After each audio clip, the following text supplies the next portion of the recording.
share a common vision for the future, grounded on common values. It is wonderful to be back in Mexico. Lindo y querido. Reafirmamos que nuestro lazo más profundo es nuestra gente. Juntos somos más fuertes.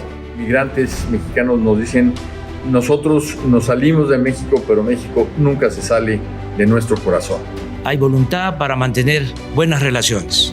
Nos une la vecindad, la economía, el comercio, la cultura, la historia y la amistad.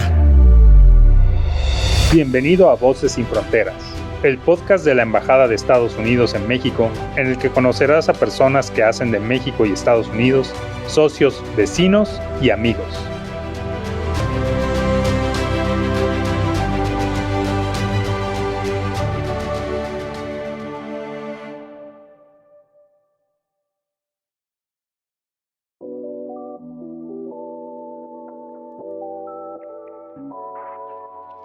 Hola, soy Alejandro Barrón. Quiero agradecerles a todos aquellos que nos escuchan o nos miran a través de las plataformas de la Embajada de los Estados Unidos de América en México y de Frecuencia SEM del Tecnológico de Monterrey, Campus Estado de México.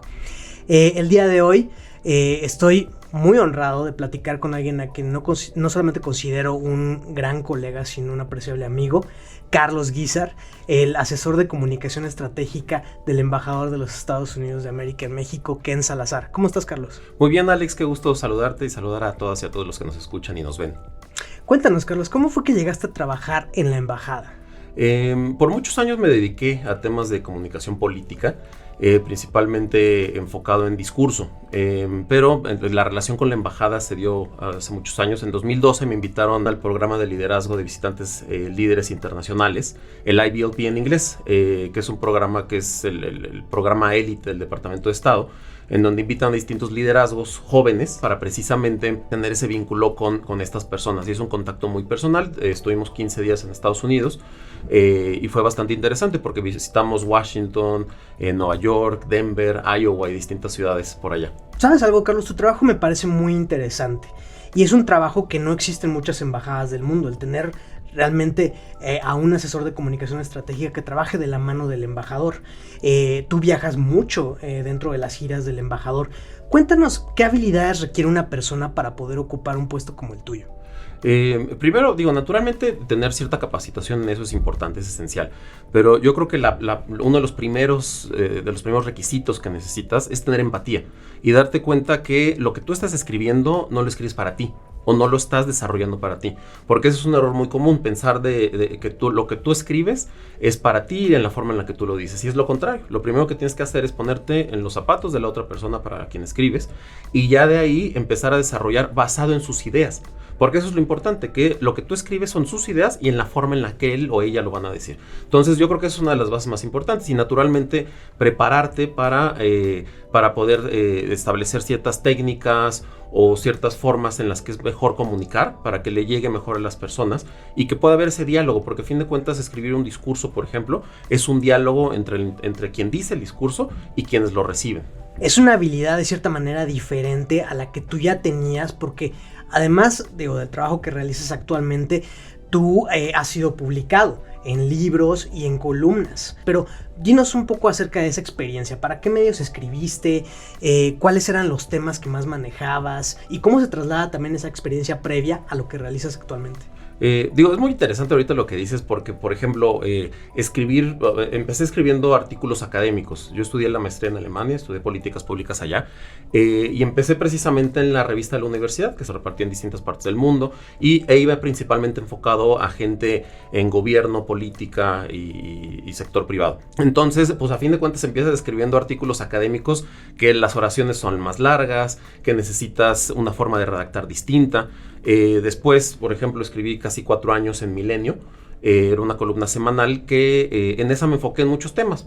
Algo que me parecía interesante era no vincularlo forzosamente a un tema específico, ¿no? Que dijeras, bueno, solamente política o relaciones internacionales. Lo que hice fue enfocarlo en distintos temas. Se llamaba 11-11 la columna, precisamente para que nadie le etiquetara con algo en concreto. Y entonces me enfoqué, por ejemplo, en cosas que yo creo que puedes generar diferencias en la sociedad. A fin de cuentas, yo creo que cuando tú escribes algo, ya sea un discurso o que escribes, por ejemplo, un artículo, tienes que estar consciente que puedes generar cambios sociales. Entonces, por ejemplo, me enfoqué en violencia animal, que es uno de los problemas que tenemos en México, lo mismo que el abandono. Por ejemplo, en temas de corrupción, es uno de los problemas que también tenemos y que es importante que en todo el mundo pues, se atiende este tema, ¿no? O, por ejemplo, derechos de las mujeres, la falta de inclusión que tienen y cómo se puede cambiar esa realidad y que es un compromiso a fin de cuentas de cada quien. Entonces, por eso es que a mí me parece importante que cada vez que escribas algo, y eso es yo creo que un consejo para todas las personas que nos ven, que siempre que escriban algo, que desarrollen algo, que tenga que ver con un cambio social y que ustedes sepan que las palabras que ustedes escriben no se quedan permanentemente, no solamente porque estén impresas, ¿no? Pero ahorita con las redes sociales y con todo, a fin de cuentas le puedes llegar a tantas personas que no te das ni idea, ¿no? Por ejemplo, uno de los libros que he escrito, he publicado 4 libros y en distintos temas, ¿no? Uno, por ejemplo, el primero fue Política Social y Democracia, que fue mi tesis de maestría, esa la que estudié en Alemania. Otro, por ejemplo, fue de migración, la perspectiva más humana de la migración, particularmente migración hispana hacia Estados Unidos, migración latinoamericana hacia Estados Unidos.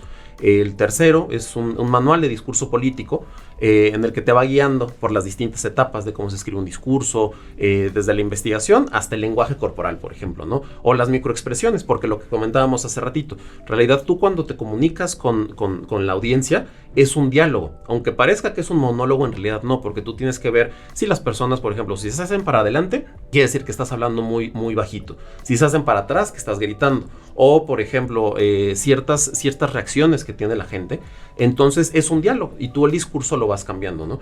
Y bueno, y el lenguaje corporal a fin de cuentas ocupa realmente más del 50% de lo que nosotros decimos. Entonces por eso es tan importante que tomemos en cuenta tanto el fondo como la forma, ¿no? Y ya el último libro que tiene que ver con cambio climático y sustentabilidad. Entonces cada uno de estos libros, principalmente los otros 3, no el de discurso, pues lo que buscan es generar cambios o generar conciencia, que yo creo que eso es una de las cosas más importantes cuando tú escribes. Ciertamente esto que estás realizando tiene su ciencia, pero además lo llevas a plasmar como si se tratara de un arte. Decía al principio que tu trabajo es bastante interesante. Dinos un poquito de tu día a día. ¿Cómo es el día a día de un comunicador o de un experto en comunicación estratégica? Pues siempre es diferente, digo, eso yo creo que lo hace muy especial. Digo, hay muchos trabajos en los que todo es como muy, muy plasmado, ¿no? Ya sabes qué va a pasar en la mañana, sabes qué va a pasar en la noche, aquí no. Para empezar, los horarios son horarios distintos de lo habitual, lo mismo que decías al principio, ¿no? Que pues no es un cargo común, entonces pues desde la propia posibilidad de viajar con el embajador, ya recorrimos los 32 estados, el embajador recorrió los 32 estados el primer año, ¿no? Entonces tener esta experiencia tan rica de poder, uno, trabajar con una persona que tiene una gran experiencia política, que ha sido secretario del Interior con el presidente Obama, fiscal general de su estado, por ejemplo, o senador, ¿no? Que fue senador con el presidente Biden, el presidente Obama. Entonces, pues ahí se hace interesante porque además de tu propio trabajo, tú aprendes, ¿no? Con la persona con la que estás trabajando y puedes desarrollar una relación muy cercana. Pero el punto es que todos los días son diferentes, que eso lo hace muy especial, a pesar de que son temas muy particulares los que normalmente vemos. Por ejemplo, cuando tú visitas Tabasco, ¿no? Tabasco es la realidad que estás viendo, pues bueno, tal vez son X temas los que ves. Visitas el norte o Monterrey o visitas Chihuahua o ya en el centro del país, por ejemplo, que vayas a Aguascalientes, por ejemplo, pues la realidad es muy diferente, pero también cuando estamos aquí en la Ciudad de México, pues naturalmente tiene que ver, por ejemplo, lo que yo desarrollo, pues tiene que ver, aunque estés de viaje o estés físicamente aquí, te enfocas en temas, por ejemplo, en mi caso, pues bueno, desarrollar productos que tengan que ver, por ejemplo, desde discursos, líneas discursivas, pero particularmente con el embajador, al ser una persona que es político de carrera, pues naturalmente su forma de comunicar es muy buena. Entonces, más bien entablas un diálogo en el que vas platicando cuáles son los puntos que valdrá la pena resaltar o qué puntos podrían conectar mejor con las personas con las que nos comunicamos. Entonces, pues eso lo hace muy interesante porque diario es diferente y además, pero eso sí, todos los días pues tengo que escribir, ¿no? Eso es de cajón. Vamos a platicar de algo que pienso que va a ser muy interesante para todos aquellos que nos escuchan y nos miran. La figura de los embajadores suele estar más o menos envuelta en un cierto misterio, ¿no? Tú tienes esa oportunidad a través de los viajes, de compartir mucho tiempo con el embajador actual y como lo hiciste también con el anterior, de tal manera que puedes llegarlo a conocer más que la gran mayoría incluso de las personas que trabajamos aquí dentro de la embajada.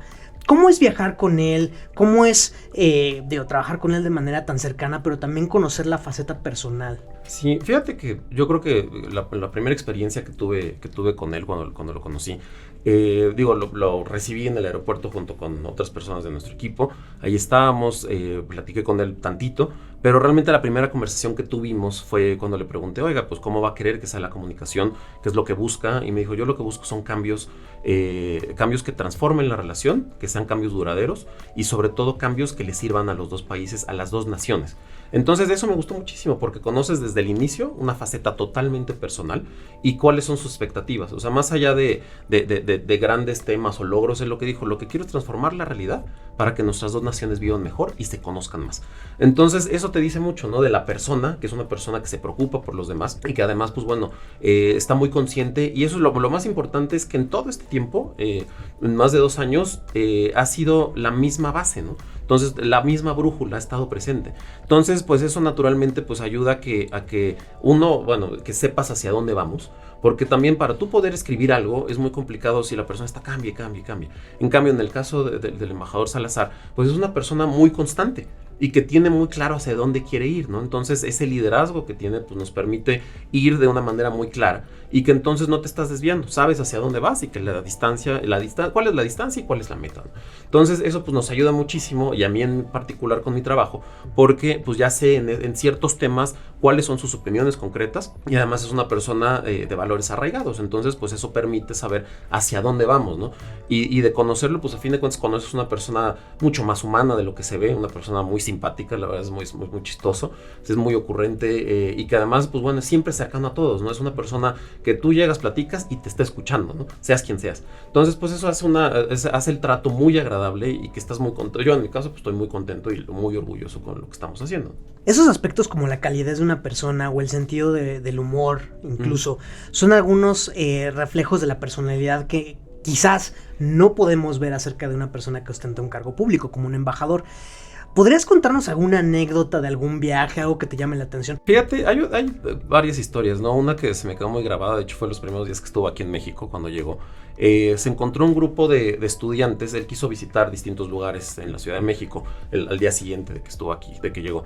Y entonces se encontró, estábamos llegando al Monumento de la Revolución, y de pronto vio a unas estudiantes con su birrete, su toga y demás, que se acababan de graduar. Pues llegó él solito así, oigan, ¿cómo están? Soy el embajador de Estados Unidos en México, acabo de llegar, ¿ustedes quiénes son? Pues somos estudiantes, nos acabamos de graduar, eran puras maestras. Entonces pues muy contentas, ¿no? Así de, oiga, ¿de verdad usted es el embajador? Y pues se sacaron de onda porque ven pues un señor con sombrero, de botas, y que les dice, soy con muy buen español, diciéndoles, soy el embajador de Estados Unidos en México, y todas fascinadas tomándose fotos con él y demás, ¿no? Entonces normalmente tenemos experiencias del estilo, son experiencias muy agradables. Y sobre todo, pues yo creo que de las mejores experiencias que he tenido es poder conocer hasta mi propio país.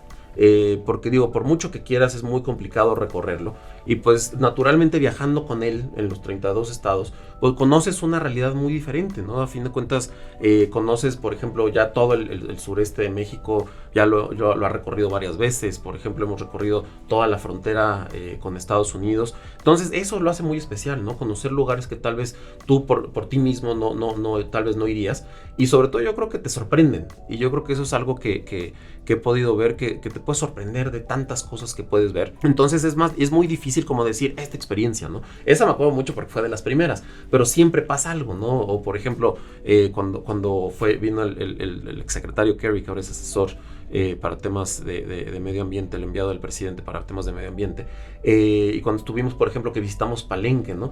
Estar en ese lugar tan enigmático que fue uno de los primeros momentos en los que se trazó el camino para el trabajo de Estados Unidos en el sureste como una prioridad.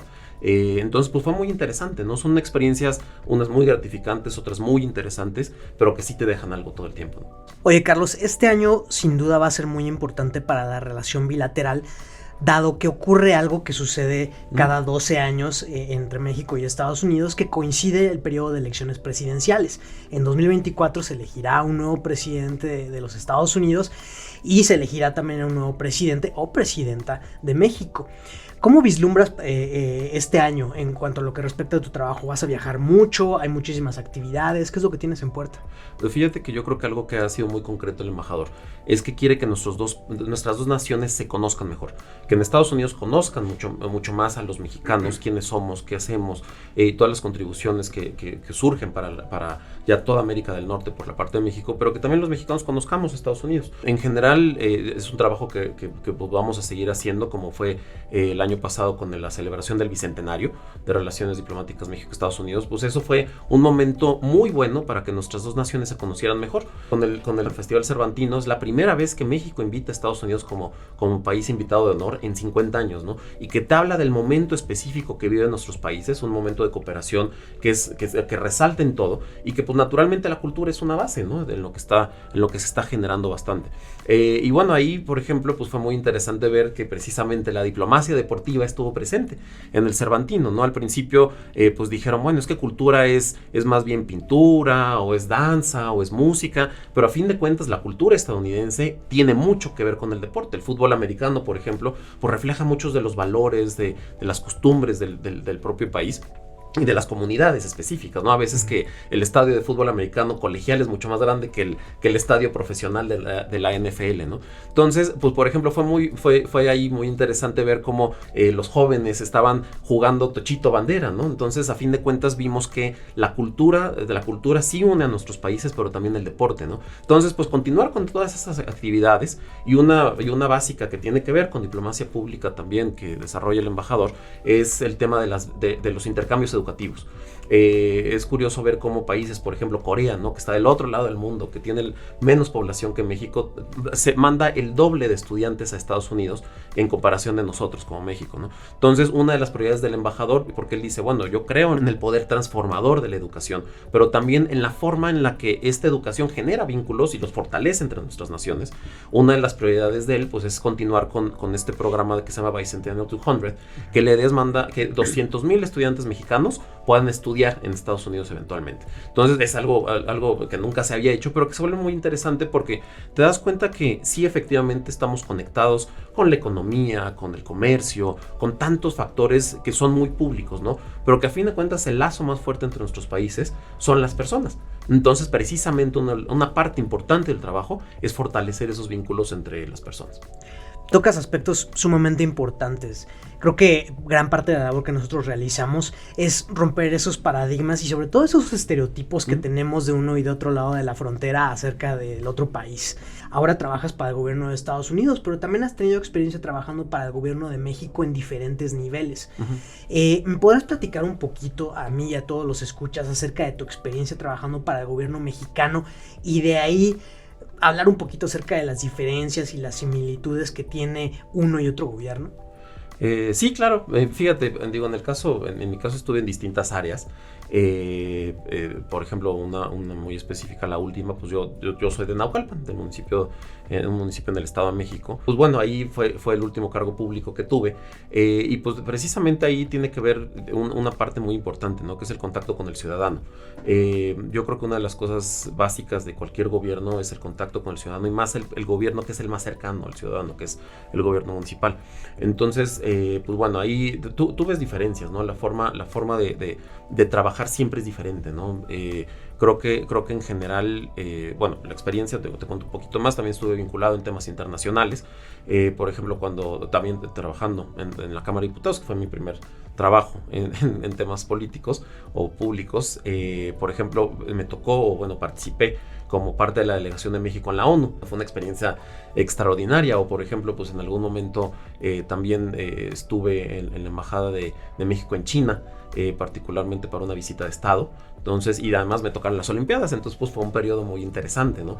Y bueno, a fin de cuentas yo estudié Relaciones Internacionales, y pues para mí eso es un tema importantísimo, ¿no? Yo creo que las relaciones internacionales también te ayudan a darte cuenta que más allá de las diferencias, porque sí va a haber muchas, ¿no? Siempre, la forma en la que hacemos las cosas en México, en Estados Unidos, en Alemania, son diferentes, ¿no? Pero a fin de cuentas, tú lo que te das cuenta como internacionalista es que más allá de las diferencias, puedes encontrar muchas coincidencias. Entonces decir, bueno, ¿qué es lo positivo que hacíamos allá? Bueno, pues lo traigo para acá, ¿no? ¿Y qué cosas puedo implementar de lo que estoy aprendiendo? Entonces yo creo que eso te hace mucho más capaz para tus cosas, pero además que siempre puedes aportar algo. Y que la gente, yo creo que es un consejo también, ¿no? Que a fin de cuentas, a veces lo más fácil es ver lo negativo, ¿no? O lo más fácil es ver las diferencias, sino lo que nosotros tenemos que ver es qué podemos hacer para juntar esas dos cosas positivas. Y aquí, por ejemplo, que una de las cosas que hacemos pues, es generar vínculos con la sociedad, con el gobierno, con el sector privado, con los deportistas, por ejemplo, o los artistas. Pues a fin de cuentas es ver cómo podemos trabajar dentro de esas coincidencias. Entonces, y eso precisamente nos ha llevado a que este periodo o este momento de cooperación histórica entre nuestros países. Por la naturaleza de tu trabajo, muchas veces tú tienes acceso a información pues que es muy sensible, que es privilegiada, en algunos casos quizás hasta confidencial. Háblanos un poquito acerca de la importancia de ser discreto y de ser profesional, sobre todo cuando se trata de manejo de información que puede pues en determinado momento generar algún tipo de problema, algún tipo de conflicto entre gobiernos. Sí. Mira, yo creo que en general, y esto también hablando de con lo que empezamos, ¿no? Creo que es muy importante que te des cuenta que para cuando trabajas para alguien más, que tú no eres la figura pública, que tú no tienes que brillar, que la que brilla es la persona para quien trabajas y que precisamente tú no tienes que ser la persona que llama la atención, la persona que quiere tener reflectores. O sea, tú te das cuenta cuando tú eres, o cuando alguien es un speechwriter o tienes un asesor o demás, tú estás detrás. Entonces tú no tienes que ser la persona que da esa información. Entonces tienes que estar muy consciente de eso. Y dos, pues es un tema de confianza. Yo creo que si nosotros actuamos de una forma en la que no rompas la confianza de quien te contrata, pero además de quien confía en ti temas, ¿no? Porque platicas, ves distintos puntos, yo creo que eso es importantísimo, o sea, que nos demos cuenta que esa confianza no la puedes romper porque nunca regresa. Es como, si no quieres que una foto se vea, no la subas a redes, lo mismo aquí. Si no quieres que algo se sepa, no lo hables. Entonces yo creo que eso te deja a ti tranquilo de tu trabajo, te deja como una persona profesional que no es chismosa además, porque a nadie le gustan los chismosos, ¿no? Pero en general yo creo que darte cuenta que es un tema de congruencia, que siempre y cuando tú cumplas con esa responsabilidad, con ese compromiso que hiciste y que además con la confianza que alguien te tiene, pues vas a estar haciendo las cosas bien. Y además, hablando del tema de la confianza, puedo constatar de que gozas enteramente de la confianza del embajador de Estados Unidos. Pero ¿ha habido algún momento en que se haya enojado contigo, que no sé, que te haya llamado la atención porque hiciste o dijiste algo que no debiste? No, gracias a Dios, no. Nunca ha pasado eso, pero... Y además, nos llevamos muy bien. O sea, como decía desde hace rato, no es muy simpático. Siempre tiene muy buen humor, pero además yo creo que algo que tiene es que nunca se le olvida que está tratando con personas. Parece algo muy básico, pero yo creo que en general a él nunca se le olvida la calidad humana, porque es algo que trae muy presente, ¿no? Entonces, independientemente de con quién esté tratando, siempre es una relación muy respetuosa. Por ejemplo, esto es algo que a veces hace, ¿no? Que ni te das cuenta y de repente así, voy al baño, ¿no? En un restaurante, y se va y se mete a las cocinas a agradecerle a las personas que estuvieron ahí, algo que nadie ve. O sea, que es algo que lo hace porque le nace, ¿no? O, por ejemplo, en la propia residencia, en la embajada de Estados Unidos aquí en México, en la propia residencia, pues bueno, los primeros cambios que hizo fue para las personas. Entonces yo creo que es importante aquí que más allá de todo, que nunca olvida que está tratando con personas y la dignidad que tiene cada persona. Y pues bueno, en general, la pregunta, nos llevamos extraordinariamente bien, trabajamos muy bien juntos, y eso ayuda mucho, ¿no? Yo creo que, yo siempre he dicho, nunca olvides de dónde vienes, cuál es tu lugar y a dónde quieres ir. Entonces, pues siempre y cuando estés consciente de eso, pues te ayuda para que la relación siempre sea buena y volviendo con lo que empezamos. A fin de cuentas, saber que tú no desarrollas productos para ti, sino que los desarrollas para otra persona. Sí, y sin duda, ¿no? Yo creo que si la relación en lo personal es buena, eso faculta que el trabajo se vuelva más productivo, se vuelva más ameno y sobre todo que los objetivos se alcancen de manera más sencilla. Dime algo, Carlos. Cuando eras niño, ¿qué querías ser de grande? Y no me digas que asesor de comunicación estratégica, porque ese trabajo no existía en mis tiempos. Ni existía, ¿no? No. Es muy curioso. Yo creo que cuando eres niño quieres ser mil cosas. Y es parte de ser niño, ¿no? Y porque estás explorando el mundo. Para mí siempre fue, o sea, como que quería hacer algo que quisiera una diferencia. O sea, aunque fueran distintos trabajos, lo que fuera, siempre he estado muy consciente en mi cabeza, en mi corazón, esos temas, ¿no? Que tienes que hacer una diferencia. Estés donde estés, haz una diferencia. Entonces, pues pasé de todo, ¿no? De que quería ser desde biólogo marino para estar con Flipper, el delfín, o distintas cosas, pero que siempre tenían que ver con un tema social. ¿A qué edad te diste cuenta de que eras bueno, que tenías un cierto talento para escribir? No sé, fíjate que, son distintos momentos, ¿no? Yo creo que me di cuenta de eso, ¿qué será? Yo creo que en la carrera. Porque pues vi que era algo que a mí me gustaba, que se me hacía fácil, y que aparte pues me di cuenta de todo lo que puedes desarrollar, ¿no? Y que puedes desarrollar ideas, que puedes desarrollar conceptos y comunicarlos con los demás, porque a fin de cuentas un discurso cuando lo dices pues está la gente presente o en redes sociales que te escuchan o que te graben, pero lo que tú escribes es algo que se va a quedar. Entonces por eso me pareció muy apasionante y por eso quise sacar mi primer libro o escribir artículos, porque me di cuenta que tú puedes también hacer una diferencia con eso. Cuando la gente lee algo, por ejemplo, cuando tú hablas de violencia contra las mujeres y tú te das cuenta que esa violencia comienza con cosas específicas y la persona toma conciencia, con uno solito ya valió la pena. Entonces, por eso es que me gustó mucho escribir. ¿Qué consejo le darías al Carlos Guízar que estaba estudiando en la universidad?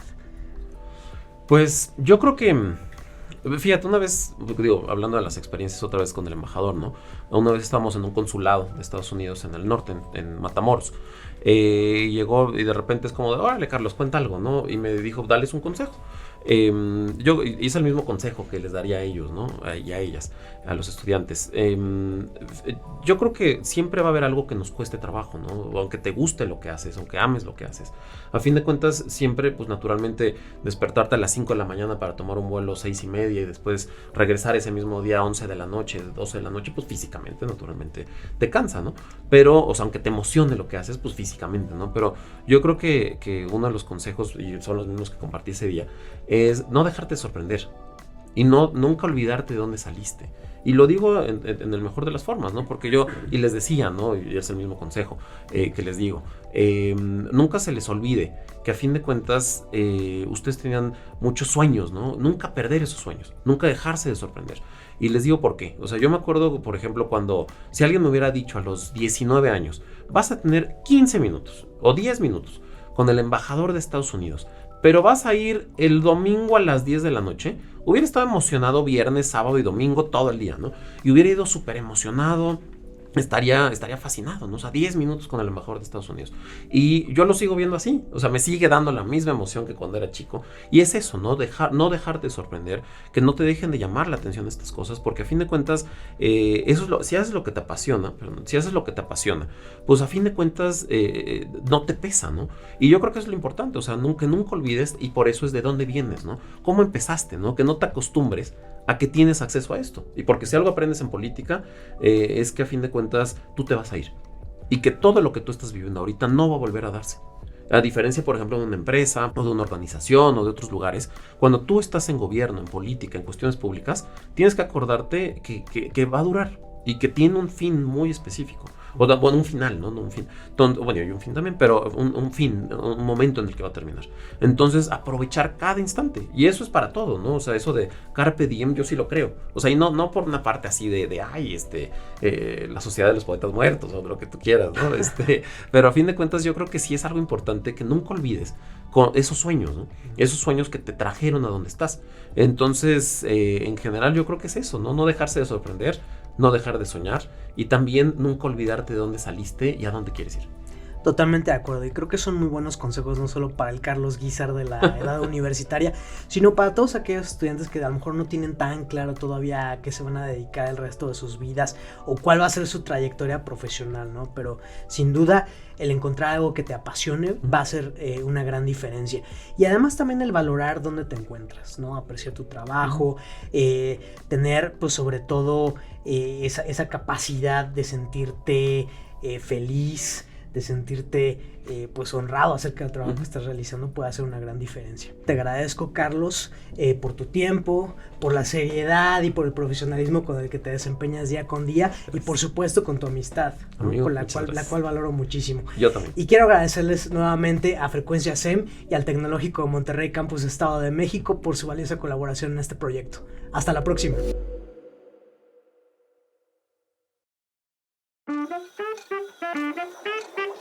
Ping Pong con Carlos Guisa. Menciona la cosa que más disfrutas de tu trabajo. Poder hacer una diferencia para nuestros países. Lo que menos te gusta. Que nunca tienes tiempo suficiente. El platillo mexicano más delicioso que has probado en tus visitas con el embajador. Y eso es de lo más difícil. México tiene tantos platillos, pero si pudiera escoger algunos, uno que me sorprendió muchísimo fue el chirmol de Tabasco. Fue espectacular probarlo, pero también los mariscos, por ejemplo, en Nayarit, la comida del mar, la carne en Sonora. Pero sí, hay muchísimos, es difícil escoger uno. Estás rompiendo totalmente las reglas del ping pong, pero está bien. Alex. Tu mentor favorito, ¿a quién le agradecerías por lo que eres hoy? A mi mamá. Personaje histórico estadounidense a los que más citas en tus discursos. Yo creo que Washington, a los padres fundadores en general. Presidente o personaje histórico estadounidense con el que te gustaría tomarte un café y por qué. Con Barack Obama, porque es uno de los mejores oradores que he visto. Libro favorito y por qué.